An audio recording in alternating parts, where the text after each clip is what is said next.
Shalom semua yang dikasihi Tuhan.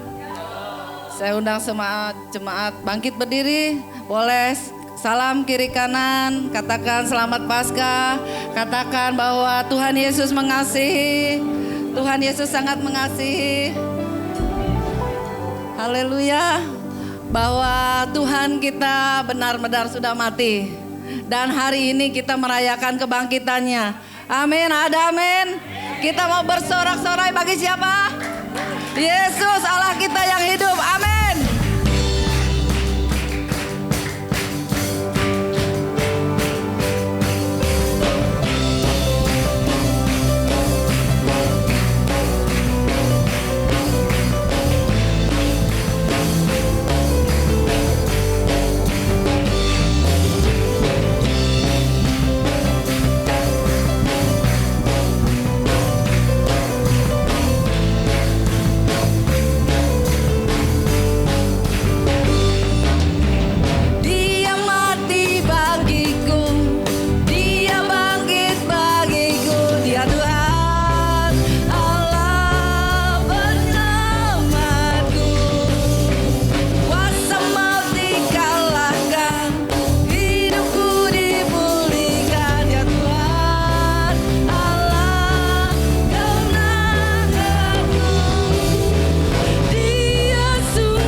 Kita punya Allah yang sungguh baik. Nyak baik. Sangat-sangat baik. Enggak omdo tapi benar-benar nyata. Amin. Yesus kita ajaib. Amin. Dia adalah kekuatan setiap kita. Amin. Oh.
Silakan duduk tetap dalam hadirat Tuhan. Bahwa di dalam hidup kita ini sesungguhnya tidak ada yang lain selain Yesus yang menjadi segala-galanya bagi kita. Semua hilang, semua gak ada. Tapi Yesus tetap ada. Bagi setiap kita yang percaya. Setiap anak-anak Tuhan. Dia janji, dia datang kembali menjemput kita semua. Amin. Amin, ada amin.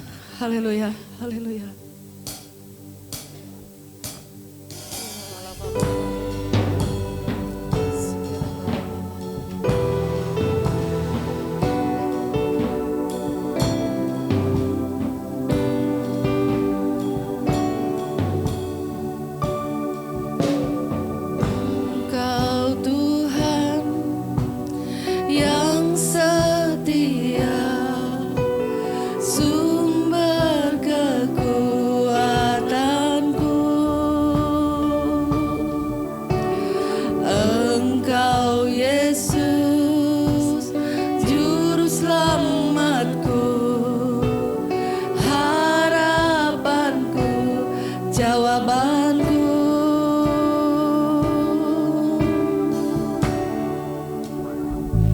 Yesus, kau segalanya bagiku, Tuhan dan Rajaku. Kasih sayang-Mu melimpah di dalam hidupku. Kau menebusku, bebaskanku, sembuhkan aku. Ku percaya mujizat-Mu.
Engkau kami hormati Tuhan.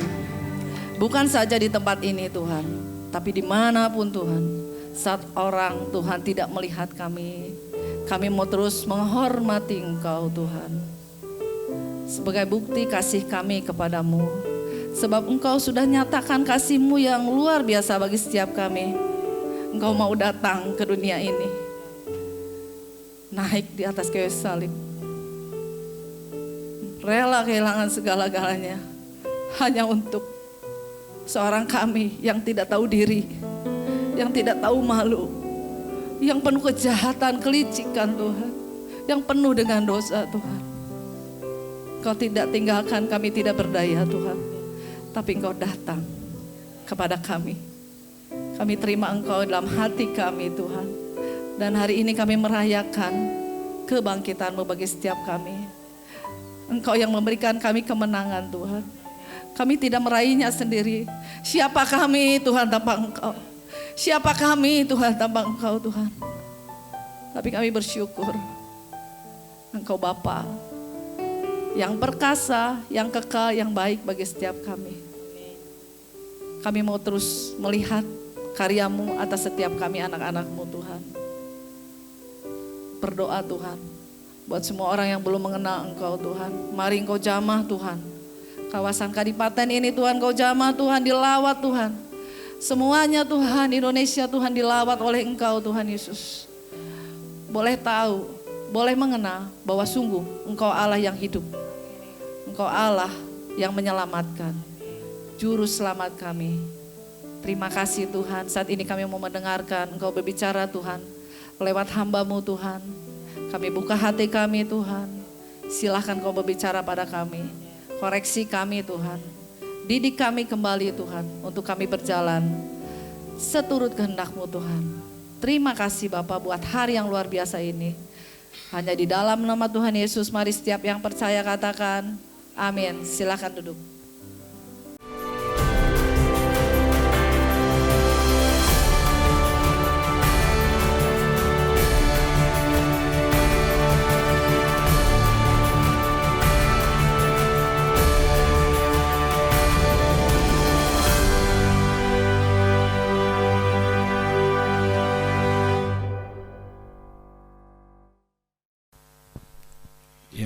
Shalom Bapak Ibu Saudara yang terkasih di dalam Tuhan Yesus. Ya, kita bersyukur hari ini karena hari ini kita bersukacita memperingati hari kebangkitan Tuhan kita. Karena hari Jumat kemarin kita memperingati hari kematiannya di mana Dia menembus dosa-dosa kita, dan hari ini kita memperingati hari kebangkitannya. Saya selalu terharu ya ketika akan memasuki Jumat Agung, karena di situ memang suasana dukanya ketika kita menghayati bagaimana pengorbanan Tuhan di kayu salib itu. Rasanya kok bisa ya, sampah seperti saya, orang yang tidak berguna seperti saya, orang yang sebenarnya tidak ada apa-apanya, orang berdosa yang layak dibinasakan, kok mau ya Tuhan yang maha besar itu merendahkan dirinya serendah-rendahnya, meninggalkan kemuliaannya, meninggalkan kebesarannya, meninggalkan tahtanya untuk jadi manusia yang hina. Bukan hanya jadi manusia, tetapi Dia juga menggantikan kita di kayu salib. Makanya memang di kayu salib itu ada pertukaran ya Bapak Ibu, ya, ada pertukaran di kayu salib. Kekudusan Allah, apa yang menjadi milik Allah menjadi milik kita ketika Tuhan Yesus digantung di kayu salib. Apa yang menjadi bagian kita diberikan kepada Allah. Kebobrokan kita ditimpakan kepada Tuhan Yesus di kayu salib. Kemudian kekudusannya diberikannya kepada kita.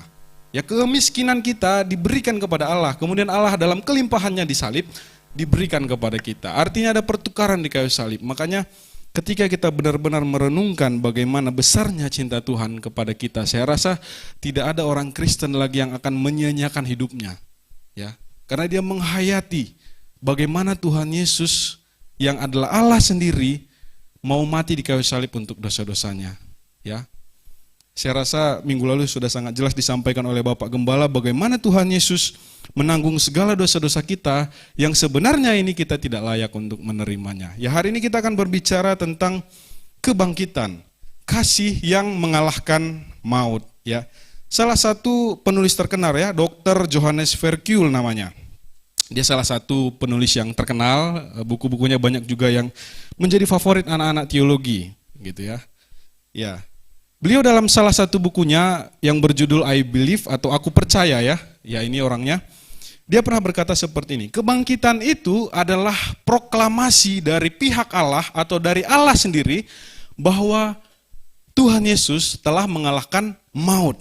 Ya, Tuhan Yesus telah mengalahkan iblis. Itu proklamasi dari Allah sendiri. Ya. Karena ternyata tanpa kebangkitan Tuhan Yesus, saya rasa kematian Yesus bisa menjadi sia-sia. Bahkan kemungkinan agama Kristen itu tidak ada.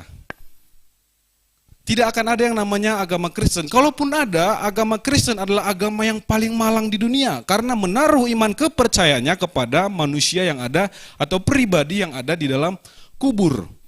Bukan pribadi yang bisa menolong dia, sehingga ini akan menjadi sia-sia. Sehingga Dr. Verkuel dalam bukunya mengatakan, kebangkitan Tuhan Yesus merupakan proklamasi dari Allah bahwa Allah telah menang atas maut. Sehingga kita yang percaya kepadanya pun menang atas maut. Ya, Bapak Ibu, penting sekali menang atas maut. Ya. Karena apa sih yang kita cari di dunia ini ya? Kita kata Musa paling 70 sampai 75 tahun ya, sisanya penderitaan dan kesengsaraan, begitu ya. Tuhan sudah memberikan kepada kita hidup yang kekal lewat kematiannya. Sehingga ini penting sekali bagi kita. Kebangkitannya menegaskan bahwa kita tidak lagi ada di dalam kuasa dosa. Kalau dulu orang itu sebenarnya kecenderungannya tidak bisa melawan dosa. Keinginannya selalu melakukan hal-hal yang bersifat daging, yang menyenangkan dagingnya, entah itu tersinggung, entah itu iri hati, entah itu benci, membunuh, membinasakan. Itulah yang menjadi keinginan manusia pada umumnya. Tetapi ketika Yesus mati di kayu salib dan dia bangkit, kita diberi kuasa untuk bisa berkuasa atas dosa. Sehingga kita punya kemampuan untuk melawan dosa dan keinginan daging kita. Oleh karena itu sangat penting bagi kita untuk memaknai hari ini, hari kebangkitan Tuhan Yesus. Ya, setidaknya ada 3 hal yang sangat penting di dalam Alkitab yang seringkali maknanya itu ingin dikaburkan oleh iblis. Kalau Bapak Ibu baca Kejadian 1-3, itu berbicara tentang bagaimana penciptaan manusia dan bagaimana iblis mengacaukan itu semua. Sehingga jangan heran seringkali banyak orang yang mengatakan bahwa kitab Kejadian 1 dan 3 itu adalah mitos atau cerita karangan belaka. Iblis sengaja menggiring opini banyak orang, bahkan orang-orang yang cerdas sekalipun, supaya orang tidak memahami betul Kejadian 1-3. Ya, kemudian yang kedua, iblis coba mengaburkan tentang berita kematian dan kebangkitan Yesus. Karena ini kemudian kalau diketahui orang kebenarannya, maka iblis akan sangat terpampang jelas nyata bahwa dia sudah kalah. Ya. Bahwa maut tidak berkuasa lagi atas manusia yang percaya kepada Yesus, sehingga banyak sekali orang yang berkata Yesus itu tidak mati gitu ya. Banyak juga pemahaman yang berkata Yesus itu tidak bangkit, itu hanya cerita yang kemudian dikarang-karang oleh murid-murid Yesus. Itu hanya cerita karangan yang tidak ada faktanya ya. Iblis coba menggiring opini banyak orang, bahkan orang-orang yang cerdas sekalipun, supaya orang-orang percaya tidak yakin betul bahwa kematian dan kebangkitan Yesus itu adalah kejadian yang benar-benar terjadi. Ya kalau sampai orang menyadari itu, maka orang akan memahami, oh ya iblis ini adalah pribadi yang sudah kalah. Dikalahkan oleh Yesus ketika dia bangkit di atas kayu salib. Kemudian yang ketiga mungkin kitab Wahyu ya. Kitab Wahyu menceritakan bagaimana akhir perjalanan dari iblis. Dia akan dihukum oleh Allah sampai selama-lamanya. Sehingga 3 kitab ini yang biasa coba dikaburkan oleh iblis, sehingga banyak sekali, makanya jangan heran ketika banyak yang berkata semua cerita di kitab Kejadian, kematian kebangkitan Yesus, bahkan kitab Wahyu itu adalah karangan belaka. Sehingga kita harus memahami betul bahwa sebenarnya kisah kematian dan kebangkitan Yesus adalah sesuatu yang benar-benar terjadi, dan itu menandakan bahwa iblis telah dikalahkan ya. Ya, setidaknya ada 2 hal yang penting tentang kebangkitan Yesus. Yang pertama, kebangkitan Kristus sebagai proklamasi kekalahan maut dan iblis. Seperti yang saya katakan tadi. Makanya dalam 1 Korintus pasal yang ke-15, ayat yang ke-55 dikatakan seperti ini. Hai maut, di manakah sengatmu? Ya, ternyata dulu maut itu masih berkuasa atas diri manusia. Artinya kita masih bisa mengalami bukan hanya kematian fisik, tetapi juga kematian yang kekal di dalam penghukuman Allah di neraka. Tetapi ketika Yesus mati dan dibangkitkan, maka kita tidak lagi dihukum, tetapi kita dimenangkan, diberikan kemenangan atas maut. Makanya Rasul Paulus mengatakan, hai maut, di manakah sengatmu? Karena memang singa itu bukan lagi seperti singa yang buas yang bisa menerkam kita, tetapi dia hanya menggertak saja, hanya bisa mengaum saja, tetapi tidak bisa lagi membuat kita kehilangan keselamatan kita. Ya. Kemudian yang kedua, kebangkitan Kristus sebagai dasar teguh iman Kristen. Ini yang benar ya. Bagaimana kebangkitan Kristus itu kemudian menjadi sumber iman kita? Karena kita beriman kepada Allah yang hidup. Begitu banyak tokoh-tokoh di dunia ini yang sangat terkenal, yang dengan filsafatnya, dengan dia mendirikan agama atau mendirikan satu negara, tetapi kita lihat mereka berakhir di mana? Mereka berakhir di kuburan. Ya, kita bisa menemukan kuburannya sampai saat ini.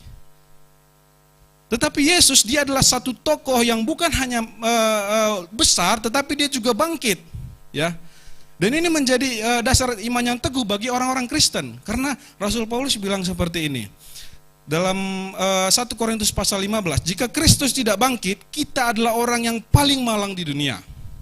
Dan iman kita menjadi iman yang sia-sia, dan kita tidak punya harapan sama sekali. Bayangkan Bapak Ibu, bagaimana orang yang ada di dalam kuburan bisa menolong kita di dalam kesesakan kita.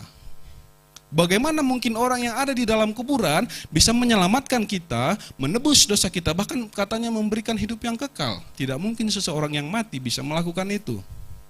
Ya. Tetapi Yesus tidak mati, Yesus bangkit. Yesus bangkit dari kuburnya dan kemudian ada sampai saat ini dan menyertai kehidupan kita. Dan kita sedang menunggu kedatangannya yang kedua kali. Sehingga kebangkitan Kristus merupakan dasar iman yang paling teguh bagi orang Kristen dan dasar berdirinya gereja. Tanpa kebangkitan Yesus tidak akan ada yang namanya gereja. Kalaupun ada gereja, itu hanya perkumpulan orang-orang yang malang. Orang-orang yang tidak punya pengharapan. Karena tidak punya pegangan, tidak punya junjungan. Orang yang membawanya itu sudah ada di kuburan. Tetapi Yesus tidak, Yesus bangkit. Ya, bahkan kebangkitan Yesus itu memberikan harapan kepada kita bahwa kita juga akan dibangkitkan pada akhir zaman nanti. Alkitab berkata bahwa kita orang-orang percaya akan dibangkitkan nanti ketika akhir zaman. Tuhan akan mengganti tubuh kita yang fana ini dengan tubuh kemuliaan untuk bersama-sama dengan Dia di sorga. Yang jadi pertanyaannya, kalau Tuhan Yesus tidak bangkit, tidak mungkin ada kebangkitan. Ketika kita mati, kita akan selamanya di dalam kubur. Ya. Tetapi ketika Yesus bangkit, kita punya pengharapan bahwa kita pun dibangkitkan. Akan digantikan tubuh kita yang fana ini menjadi tubuh kekekalan. Artinya kebangkitan Yesus ini memberikan pengharapan bagi hidup yang kekal kepada setiap orang yang percaya kepadanya. Ya, mari kita baca bagaimana Tuhan Yesus ini bangkit ya dalam Lukas pasal yang ke-24, ayat yang pertama sampai ayat yang ke-8. Saya akan bacakan kepada kita semua. Tetapi pagi-pagi benar pada hari pertama minggu itu, mereka pergi ke kubur membawa rempah-rempah yang telah disediakan mereka. Mereka mendapati batu sudah terguling dari kubur itu. Dan setelah masuk mereka tidak menemukan mayat Tuhan Yesus. Sementara mereka berdiri termangu-mangu karena hal itu. Tiba-tiba ada dua orang berdiri dekat mereka memakai pakaian yang berkilau-kilauan. Mereka sangat ketakutan dan menundukkan kepala.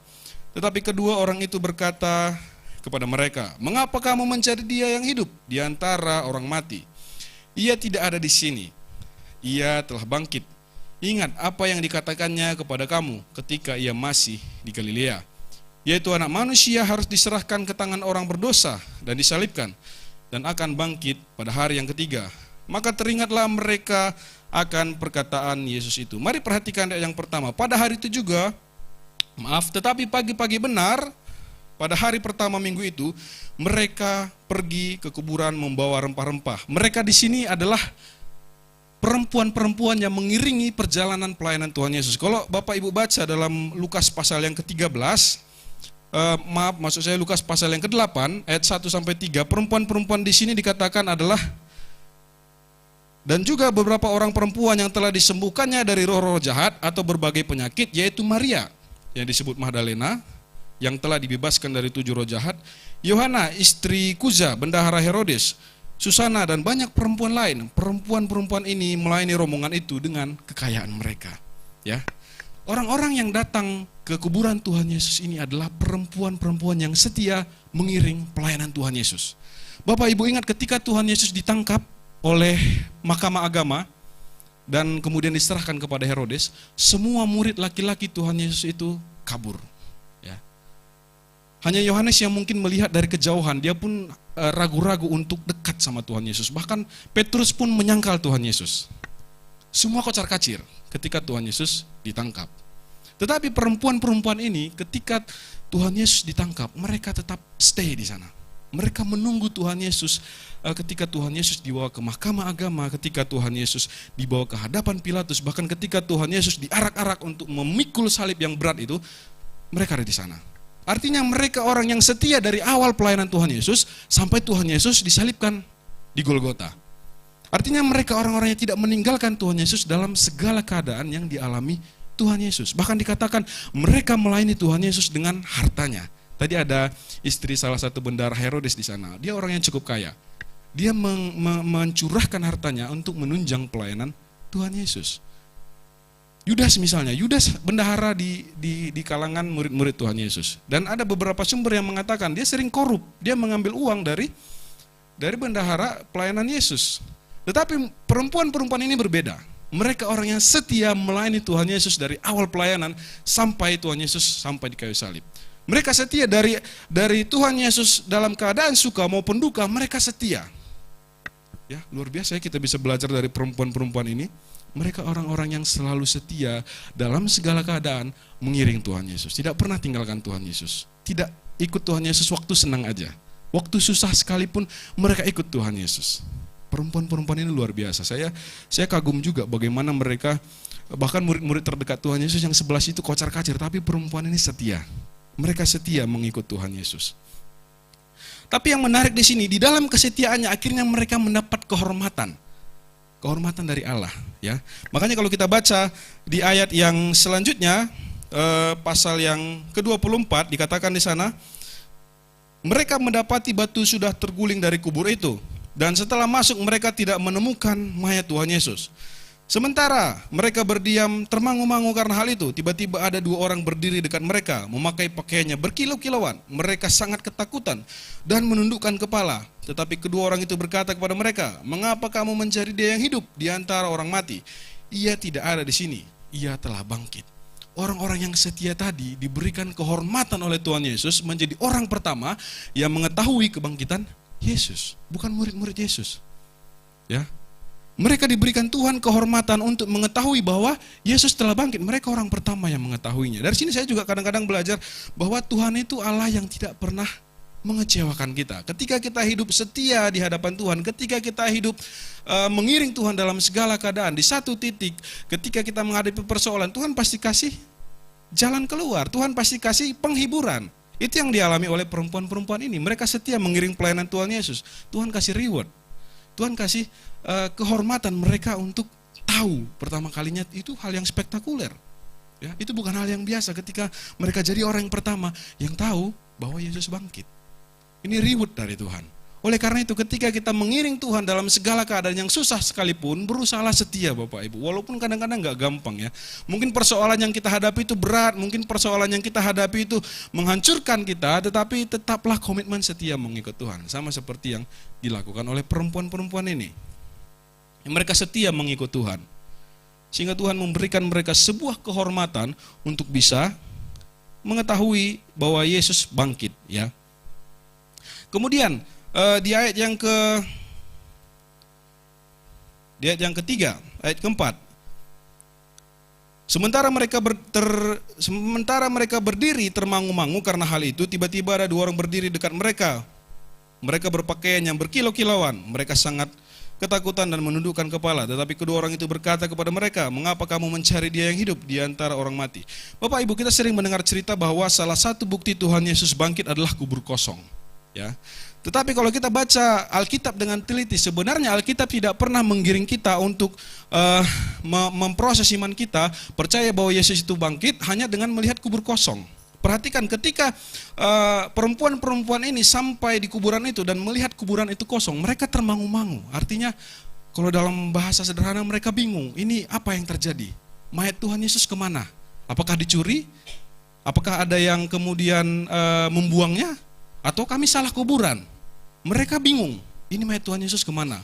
Ketika melihat kubur kosong, mereka tidak langsung percaya bahwa Tuhan Yesus bangkit. Bahkan kalau Bapak Ibu baca lagi di ayat yang selanjutnya, ketika mereka memberitakan kabar bahwa kubur kosong, bahwa kubur Tuhan Yesus kosong kepada murid-murid di rumah, murid-murid juga tidak langsung percaya. Makanya di ayat yang selanjutnya dikatakan, murid-murid menganggap itu adalah omong kosong, di ayat yang ke-11. Tetapi ketika mereka mendengar perkataan itu, mereka percaya bahwa itu adalah omong kosong. Mereka tidak percaya kepada perempuan itu. Artinya ketika murid-murid pun mendengar, oh kubur itu kosong, murid-murid nggak langsung percaya. Mereka menganggap yang disampaikan perempuan itu omong kosong. Jadi kita harus hati-hati juga bahwa Alkitab tidak sedang menggiring kita untuk percaya bahwa Yesus itu bangkit hanya dengan melihat kubur kosong. Walaupun kubur kosong itu bisa menjadi salah satu bukti bahwa Yesus bangkit. Ya, makanya saya mungkin berpikiran kita harus sedikit hati-hati dengan misalnya lagu kubur kosong, membuktikan dia hidup, ya. Mungkin harus disertai dengan penjelasan bahwa tidak hanya kubur kosong yang sebenarnya membuktikan Yesus hidup. Karena kalau kita ingat ahli-ahli Taurat juga pada waktu itu sudah menggiring opini bahwa murid-muridnya akan menculik dia, ya. Sehingga kemudian murid-murid berbohong kepada masyarakat bahwa Yesus bangkit, padahal diculik seperti itu, ya. Sehingga Alkitab tidak berusaha menggiring kita percaya bahwa Yesus bangkit hanya melihat kubur kosong. Tetapi kalau kita lihat lagi di ayat selanjutnya, kalau kita lihat misalnya di ayat yang ke-24, pasal 24 ayat 30 sampai 35, di sana Tuhan Yesus menampakkan diri kepada murid-muridnya. Sebenarnya dalam perjalanan itu, perjalanan ke Emmaus, di sana Tuhan Yesus hadir. Ketika mereka berjalan, Tuhan Yesus sebenarnya bercakap-cakap dengan mereka. Tetapi mereka tidak sadar itu Tuhan Yesus. Tetapi di akhir cerita, akhirnya mereka sadar bahwa itu Tuhan Yesus. Disitulah akhirnya mereka sadar Yesus bangkit ketika Tuhan Yesus menampakkan diri kepada mereka. Bahkan kalau kita baca lagi dalam ayat selanjutnya, ketika Tuhan Yesus tiba-tiba hadir di tengah-tengah murid-murid. Ya, ketika mereka berkumpul, Tuhan Yesus hadir di sana dan Tuhan Yesus bilang, aku lapar. Mereka menyediakan ikan goreng waktu itu, ya. Tuhan Yesus minta ikan goreng dan akhirnya Tuhan Yesus makan waktu itu. Artinya Alkitab berusaha menggiring kita bahwa sebenarnya Tuhan Yesus itu bangkit karena memang Tuhan Yesus menampakkan dirinya kepada murid-murid. Makanya kalau kita baca lagi dalam 1 Korintus 15 ayat 6 misalnya, di sana dikatakan bahwa Tuhan Yesus menampakkan diri kurang lebih kepada 500 orang. Ya, sebelum Tuhan Yesus naik ke surga, dia menampakkan diri kepada kurang lebih 500 murid. Artinya inilah yang menjadi dasar iman kita bahwa Yesus memang bangkit. Dia menampakkan diri ke banyak saksi-saksi. Di dalam kebiasaan orang Yahudi, saksi yang teguh itu atau dipercaya oleh pengadilan itu 2 sampai 3 orang saksi. Tetapi Tuhan Yesus memberikan 500 lebih orang saksi untuk menyatakan bahwa dia bangkit. Dan itu sah, sangat sah bahwa dia bangkit. Itulah yang menjadi alasan kita percaya bahwa dia itu bangkit, ya. Nah, setidaknya ada 3 yang bisa kita pelajari dari kebangkitan Tuhan Yesus ini. Yang pertama, kebangkitan Kristus itu membuktikan kuasanya tidak terbatas. Kalau kita baca dalam Lukas 24 ayat 5 sampai 6 misalnya, mengapa kamu mencari dia yang hidup di antara orang mati? Ia tidak ada di sini. Ia telah bangkit. Ya, kalau kita perluas lagi frasa ini, ya, ketika malaikat bilang, kenapa kamu mencari dia yang hidup di antara orang mati? Artinya sebenarnya malaikat ingin menegaskan, hanya Yesus satu-satunya pribadi yang bangkit dari kematian. Dari sekian banyak tokoh di dunia ini yang sangat terkenal, yang sangat berpengaruh, yang mendirikan negara, yang mendirikan agama, tetapi hanya Yesus yang bangkit. Kemudian apa yang kalian cari dari orang yang mati? Sebenarnya malaikat ingin tegaskan itu kepada pengikut-pengikut yang tidak percaya pada Yesus, yang mengikuti orang lain yang sudah mati. Kalau kita perluas lagi pesan ini, kenapa kalian ikuti orang yang sudah mati? Ini ada orang yang hidup, Yesus sudah hidup. Kenapa kalian ikutin orang yang sudah mati? Kenapa kalian mau digiring oleh orang yang mati? Kenapa kalian beriman kepada orang yang mati? Ini Yesus hidup. Ya, kalau kita perluas lagi pesan ini, sehingga sebenarnya ini harus kita gaungkan kepada orang-orang yang belum percaya Yesus. Kalau Yesus itu bangkit, sehingga hanya kepadanya sajalah kita percaya. Ngapain kita ikut orang yang sudah mati? Ya, itu kira-kira yang malaikat ingin tegaskan, ya. Ia tidak ada di sini, ia telah bangkit. Yesus sudah bangkit, Bapak Ibu Saudara. Ya. Kebangkitan Yesus ini menunjukkan bahwa kuasanya tidak terbatas. Dia menunjukkan pribadinya sebagai Allah yang perkasa. Bapak Ibu Saudara, ketika Tuhan Yesus ditangkap di Taman Getsemani, sebenarnya dia tidak ditangkap. Tuhan Yesus ketika dia ada di Taman Getsemani, sebenarnya Tuhan Yesus menyerahkan dirinya. Makanya ketika ada prajurit-prajurit dari Bait Suci yang datang untuk menangkap Tuhan Yesus berkata, "Siapakah yang kau cari?" "Yesus dari Nazaret." "Akulah dia." Dan mereka terpental ke belakang. Ya, 2 kali Tuhan Yesus berkata seperti itu. Ya. Sebenarnya Tuhan Yesus di momen itu bisa menunjukkan kuasanya dan bisa melepaskan dirinya dari orang-orang itu. Tidak ada manusia yang sebenarnya pada saat di Taman Getsemani dia ditangkap, tidak ada yang bisa menangkap dia sebenarnya. Tidak ada manusia yang sebenarnya berkuasa untuk menangkap dia, tetapi Alkitab dengan hati-hati mengatakan dia menyerahkan dirinya kepada orang-orang itu untuk ditangkap. Ya, semuanya dia berkuasa. Dan ketika dia bangkit, dia ingin menunjukkan dia sebenarnya adalah Allah yang perkasa, Allah yang maha mulia. Dia bukan hanya sekedar manusia, tetapi dia adalah Allah juga, sehingga kuasanya tidak terbatas. Ya, makanya sebelum Tuhan Yesus bangkit, murid-muridnya itu ketakutan, Bapak Ibu Saudara. Ketika Tuhan Yesus mati di kayu salib, mereka menjadi ciut nyalinya. Bahkan ada yang dikatakan pulang kampung, yang tadinya nelayan. Sebelum ikut Tuhan Yesus, ketika Tuhan Yesus mati, dia jadi nelayan lagi. Banyak yang pulang kampung.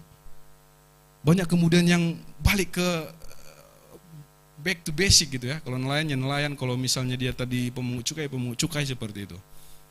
Bahkan mereka tidak berani lagi tampil di luar. Mereka dikatakan bersembunyi. Ya, kalaupun mereka masuk di satu ruangan, mereka kunci, Bapak Ibu. Mereka takut.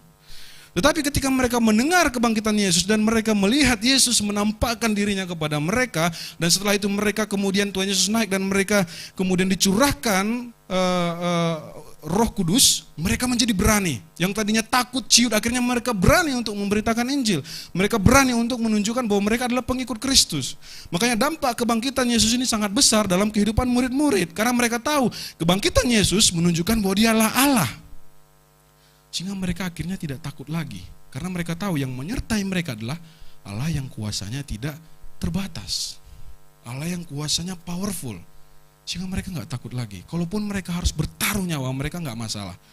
Makanya pasca kebangkitan Yesus, Petrus yang tadinya penakut ketika ditanya, "Kamu pengikut Yesus?" Petrus 3 kali sampai menyangkali Tuhan Yesus. Tetapi ketika Tuhan Yesus bangkit, bagaimana akhir hidup Petrus? Dia disalib, dia mengorbankan dirinya, bahkan disalib terbalik pada saat itu. Artinya dia yang tadinya pengecut, ketika Tuhan Yesus bangkit, dia menjadi orang yang berani. Ada perubahan hidup 180 derajat dalam kehidupan murid-murid Yesus. Begitunya seharusnya kita, ketika Yesus bangkit, kita harus mengalami perubahan hidup. Karena kita tahu bahwa Allah kita adalah Allah yang kuasanya tidak terbatas, Dia bukan Allah yang mati. Dia berkuasa atas nyawanya sendiri. Makanya di kayu salib pun sebenarnya Tuhan Yesus itu tidak mati, Dia menyerahkan nyawanya. Aku menyerahkan nyawaku kepada Bapa. Dia berkata sudah selesai. Dia berkuasa atas dirinya sendiri. Tidak ada yang bisa membunuhnya sebenarnya. Ya, sehingga dia kuasanya tidak terbatas. Sehingga apapun yang kita hadapi di dunia ini, persoalan keuangan, persoalan keluarga, sakit penyakit, sebenarnya tidak ada lagi yang perlu kita takutkan. Karena Allah kita kuasanya tidak terbatas. Ya. Dan Dia menolong kita setiap saat. Bapak Ibu, saya ingin bersaksi, saya nggak malu untuk katakan ini. Pernah satu kali Bapak Ibu, saya dan Aras, karena kami di awal bulan harus bayar lumayan banyak ya, ada beberapa yang harus kami bayar.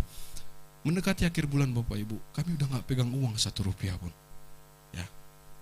Dan kami berkomitmen ketika kami gak punya apa-apa, kami berlutut sama Tuhan. Kami berdoa sama Tuhan.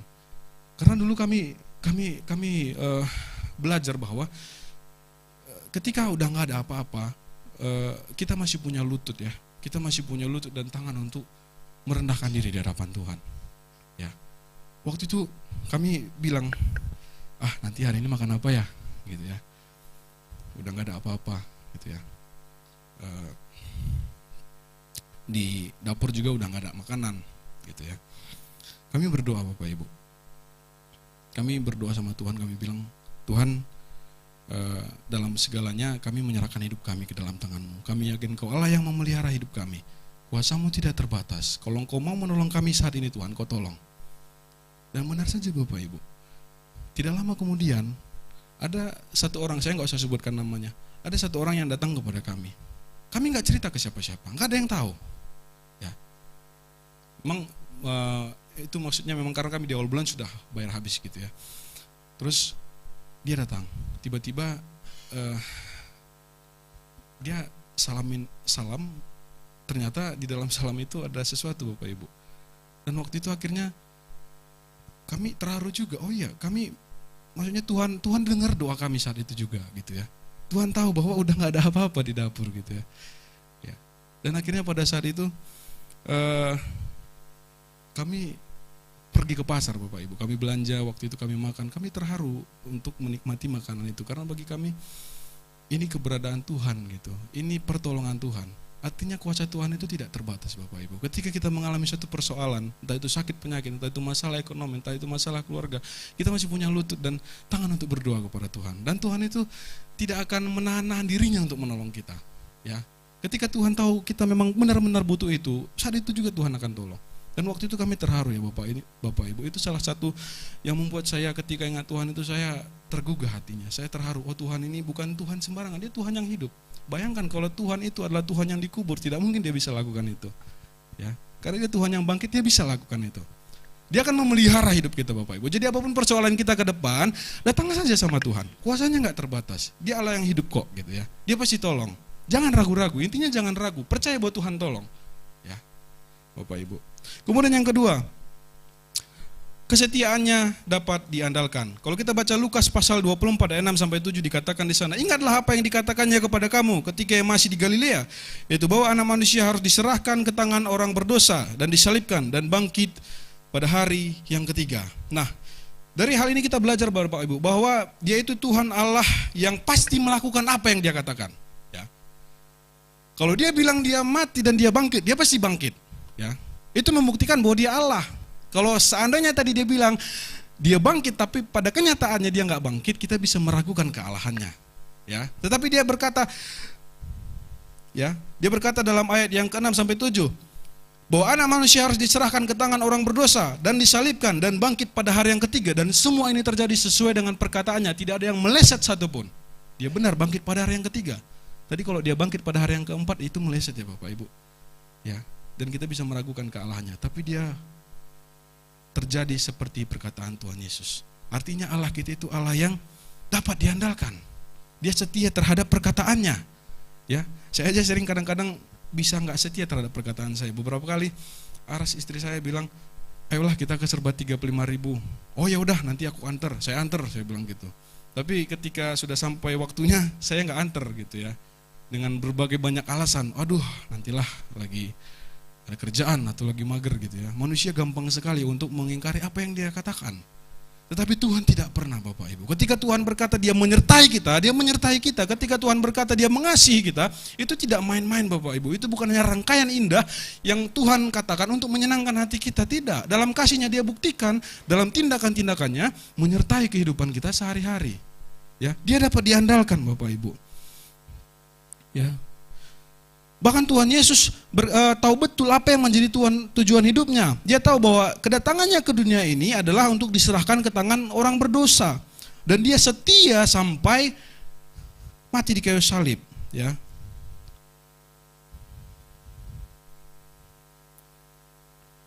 Kemudian yang ketiga Bapak Ibu, saya persingkat saja. Yang ketiga, apa yang kita pelajari dari kisah kebangkitan Yesus ini ialah kasihnya melampaui batas akal. Lukas 24 ayat 7. Yaitu bahwa anak manusia harus diserahkan ke tangan orang berdosa dan disalibkan dan bangkit pada hari yang ketiga. Bapak Ibu, waktu saya masih kuliah di Tiranus semester 2, saya ikut mata kuliah Perjanjian Lama. Saya ingat dosennya itu Pak Heristio Adi. Waktu itu kami ada seperti praktek lah. Kami diajak ke salah satu tempat sampah di kampus, tempat pembuangan sampah, biasa sampah-sampah dapur dibuang di situ. Kami dibawa ke sana. Terus Pak Heri Setiadi bilang, ketika kami sampai di sana, sekarang coba kalian cari sampah yang paling jorok, paling bau, yang ada belatungnya di tumpukan sampah itu. Jangan ambil sampah kering, jangan ambil sampah yang di tumpukan atas, harus rogoh ke dalam. Sampah yang paling basah, sampah yang paling jorok, sampah yang ada belatungnya, kalian harus dapat itu. Kalau nggak nilai kalian jelek. Wah, kami akhirnya berlomba-lomba Bapak Ibu. Dengan ada yang perempuan-perempuan biasa nggak mau lihat, hanya tangannya saja yang dirogoh. Tapi kami harus ambil itu, kalau nggak nilai kami jelek. Akhirnya kami ambil, semuanya ngambil sampah yang paling jorok. Saya dapat sampah, saya lupa ya, tapi itu jorok sekali ya, sudah berlendir-lendir, pokoknya jorok lah. Ada ulat-ulatnya, saya ambil itu. Semua kami disuruh pegang itu. Cukup lama Bapak Ibu. Kami dibariskan di situ, kami disuruh pegang. Terus Bapak itu bilang, kalian tahu nggak, katanya, Tuhan Yesus ketika mati di kayu salib atau ketika menyerahkan dirinya di atas kayu salib, dia seperti memegang sampah itu. Ya. Kita ini sebenarnya sampah, kata Bapak itu ya. Saya ingat sekali kata-katanya. Kita ini seperti sampah, sampah yang paling busuk, sampah yang paling jorok, sampah yang paling bau. Tetapi Tuhan mau ambil itu. Ya. Sebenarnya Tuhan punya pilihan untuk nggak ambil itu, bisa. Ya. Tuhan itu sebenarnya bisa menciptakan ciptaan baru yang nggak bau, ciptaan baru yang nggak menjijikkan. Bisa ya, dimusnahkan semua manusia yang berdosa ini, Tuhan ciptakan yang baru. Tapi Tuhan nggak gitu. Tuhan mengasihi kita sebagai pribadi. Akhirnya dia ambil sampah yang menjijikkan itu. Bayangkan Bapak Ibu, kita aja ambil sampah itu ogah-ogahan, ya. Kita aja kadang ngambil sampah itu merasa ini apa sih, kok bau sekali, kok jorok sekali. Seperti itulah sebenarnya Tuhan ketika menebus dosa kita, Bapak Ibu. Jadi sebenarnya penderitaan Tuhan Yesus itu yang paling puncak bukan ketika dia diadili di mahkamah agama, bukan ketika dia dicambuk di tempat Pontius Pilatus sampai seperti yang kata Bapak Gembala minggu lalu, ada cambuk yang kemudian dikasih seperti kail di ujungnya, ketika dicambukkan itu sakit, ditarik lebih sakit lagi karena dagingnya tertarik. Bukan itu yang membuat Tuhan Yesus paling menderita. Atau ketika dia diarak-arak memikul salib yang begitu besar dengan segala luka di tubuhnya, dan salib itu sangat kasar, bukan itu yang membuat Tuhan Yesus paling menderita. Atau ketika dia digantung di kayu salib, menahan berat tubuhnya hanya dengan paku di tangan dan paku di kaki, itu sangat menyakitkan Bapak Ibu. Itu pembunuhan secara perlahan-lahan. Bukan itu yang paling menyakitkan Tuhan Yesus, walaupun itu sangat sakit ya. Tapi yang paling menyakitkan Tuhan Yesus adalah ketika digantung di kayu salib, Allah Bapa memalingkan mukanya terhadap Tuhan Yesus. Makanya Tuhan Yesus bilang, Eli, Eli, lama sabachthani, itu bukan hanya omong kosong. Itu menunjukkan bahwa pada waktu itu seluruh dosa manusia yang menjijikkan itu ditimpakan kepada Tuhan Yesus. Bayangkan Bapak Ibu, dia Allah yang maha kudus, tidak mengenal dosa, ya, tidak sama sekali pernah menyentuh dosa, dibuat menjadi dosa, itu yang Paulus katakan ya. Dan bukan dosa satu orang, dosa seluruh manusia ditimpakan kepada Allah yang kudus itu sangat menyakitkan Bapak Ibu untuk Allah. Itu yang membuat dia sampai berteriak, Eli, Eli, lama sabachthani. Ketika dia menghadapi sakit fisik, dia tidak sampai berkata seperti itu. Tuhan Yesus tidak sampai mengatakan, Eli, Eli, lama sabachthani. Tapi ketika dia ada di kayu salib, dan ketika dosa manusia itu ditimpakan seluruhnya kepada Tuhan Yesus, di situ Tuhan Yesus berkata, Eli, Eli, lama sabachthani. Ini kasih yang melampaui batas akal Bapak Ibu Saudara. Ya. Ketika kekudusan Allah itu dikoyak-koyak oleh dosa manusia, itu sangat menyakitkan. Itu yang sangat menyakitkan Tuhan Yesus. Dan sangat malangnya kita ketika kita tidak menghargai pengorbanan itu. Entah dengan gaya hidup kita, entah dengan sikap hidup kita, entah dengan harta kita, entah dengan pikiran kita, hidup kita. Betapa malangnya kita ketika kita tidak menghargai itu. Kenapa banyak orang Kristen yang kemudian hidup semena-mena? Kenapa banyak orang Kristen yang rajin ke gereja, sudah rajin ibadah tetapi hidupnya tidak benar di hadapan Tuhan? Karena dia kurang memaknai pengorbanan Tuhan di kayu salib. Ketika dia benar-benar memaknai bagaimana Allah yang kudus itu dicabik-cabik oleh dosanya, dia akan mengerti, oh ya, aku harus hidup sesuai dengan kehendak Tuhan. Aku harus meninggalkan semua ini untuk Tuhan. Sebenarnya ini pun tidak bisa membayar apa yang Tuhan sudah berikan, tetapi setidaknya aku bisa memperbaiki hidupku sebagai ucapan syukur di hadapannya, karena oleh akulah dia dicabik-cabik, kekudusannya dihancurkan, ya, sehingga kita beroleh kekudusannya. Dosa kita ditimpakan kepadanya, kekudusan Allah diberikannya kepada kita, sehingga kita layak masuk dalam kerajaan sorga. Ya, Bapak Ibu, terjadi pertukaran di kayu salib. Ya, dia yang tidak mengenal dosa dibuat menjadi dosa. Itu yang Rasul Paulus katakan dalam 2 Korintus 5 ya, ayat yang ke-21. Jadi di momen kebangkitan Tuhan Yesus ini menunjukkan kepada kita bahwa dia sudah mengalahkan kematian dan kuasa salib. Saya akan tutup dengan satu ayat Bapak Ibu dari 2 Korintus pasal 5. Maksudnya Roma 8 ayat 35 sampai 37. Saya akan bacakan. Siapakah yang akan memisahkan kita dari kasih Kristus? Penindasan, atau kesengsaraan, atau penganiayaan, atau kelaparan, atau ketelanjangan, atau bahaya, atau pedang. Tetapi dalam semuanya itu, kita lebih daripada orang-orang yang menang, melalui Dia yang telah mengasihi kita. Nah, begini Bapak Ibu. Ketika Tuhan Yesus mengasihi kita, seperti yang disampaikan Bapak Gembala beberapa minggu lalu, Dia mengasihi kita dengan kasih yang kekal dan kasih sampai akhir. Ini ada sebuah gambar, mungkin bisa ditampilkan. Ya. Nah, ini Bapak Ibu. Yang di atas itu tangan Tuhan, yang di bawah itu tangan kita. Ya. Seandainya kita diperhadapkan dengan sebuah jurang yang sangat dalam dan posisi kita ada di atas dan Tuhan ada di bawah, seberapa kuat kita bisa menahan Tuhan supaya Tuhan itu tidak jatuh ke bawah? Oh, nggak bisa Bapak Ibu. Manusia itu punya batas kekuatannya, ya. Bisa saja tahan 1 jam, 2 jam, 3 jam, tapi 1 hari bisa pegel, lemas, akhirnya terlepaslah itu. Ya. Tetapi ketika Allah di atas, kita di bawah di pinggir jurang, ketika Allah yang memegang tangan kita, Bapak Ibu Saudara, itu nggak akan terlepas sampai kapanpun. Jadi artinya kasih Allah itu adalah kasih yang kekal. Makanya dikatakan dalam Roma pasal 8, ketelanjangan, bahaya, pedang, apapun itu tidak bisa memisahkan kita dari kasih Allah. Bukan karena kita mampu, bukan karena kita benar mengasihi Allah, tetapi karena tangan Allah yang tidak pernah melepaskan kita, karena tangannya yang kuat itu terus memegang kita sepanjang waktu sampai kita dipanggil kedua kalinya. Kalaupun Bapak Ibu Saudara bisa mengasihi Allah saat ini, itu karena memang Allah terlebih dahulu yang sudah mengasihi, dan Allah terus yang menggenggam hati Bapak Ibu dengan kuasa Roh Kudus, sehingga Bapak Ibu bisa terus percaya kepada Dia. Maka kita harus bersyukur kepada Allah bahwa kasihnya itu adalah kasih yang di luar batas akal.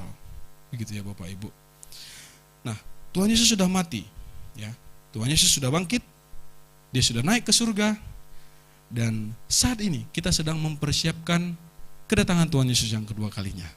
Ya. Kita semua sedang menanti itu. Ya. Tetapi yang jadi pertanyaannya, apa yang sudah kita lakukan dan kita berikan untuk Tuhan selagi menunggu kedatangannya? Ya.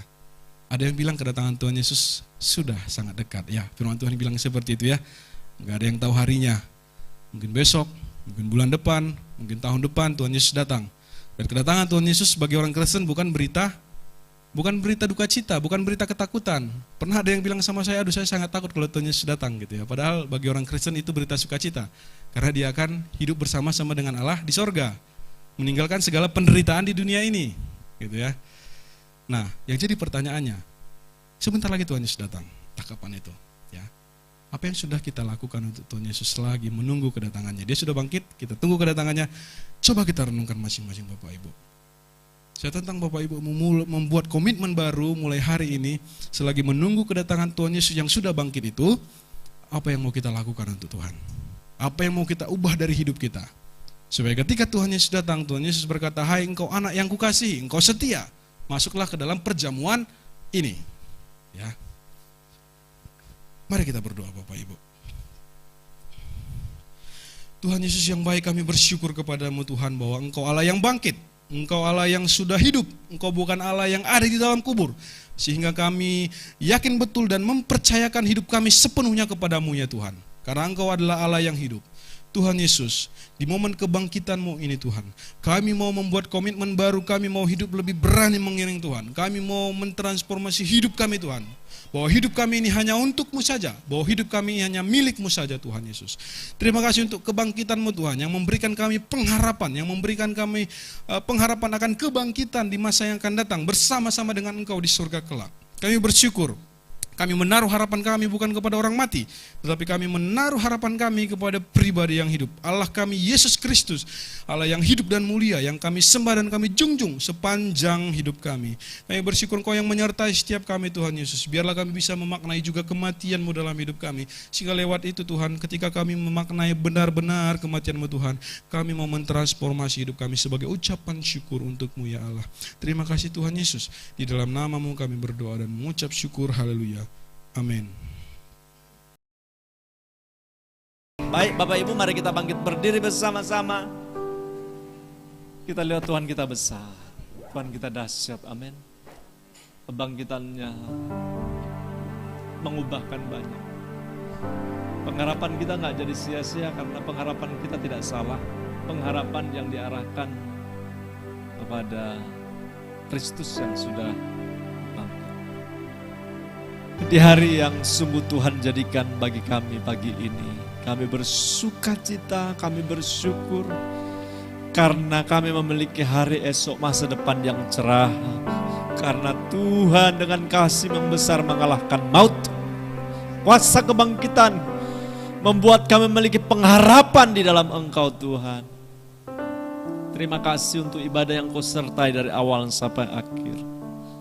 Terima kasih untuk jemaat Tuhan, penuh kerelaan dan kesadaran menyadari bahwa mereka perlu Tuhan. Mereka hanya hidup oleh karena memiliki pengharapan dalam Kristus. Mereka tidak bisa lepas dari pokok anggur yang benar. Karena di luar Engkau Tuhan kami tidak bisa berbuat apa-apa. Kami hanya hidup dan berbuah ketika kami melekat kepada Engkau Tuhan. Itu sebabnya kami bersyukur.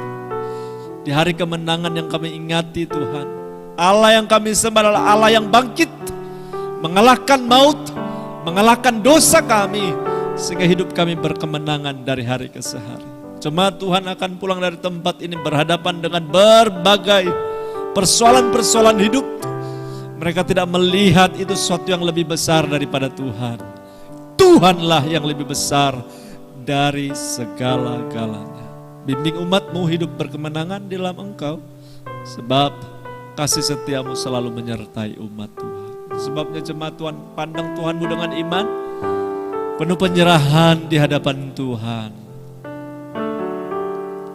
Di dalam nama Tuhan Yesus, kiranya kasih karunia dari Allah Bapa, cinta kasih dari Tuhan kita Yesus Kristus, persekutuan, pertolongan, penghiburan dari Roh Kudus menyertai engkau jemaat yang dikasihi oleh Tuhan mulai saat ini sampai Tuhan datang kembali.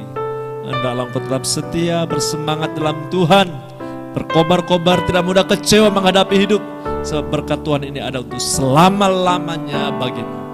Di dalam nama Tuhan Yesus, kita sama-sama katakan amin. Tuhan Yesus memberkati. Sampai jumpa. Sampai jumpa di kemudian hari. Selamat Paskah untuk kita semua.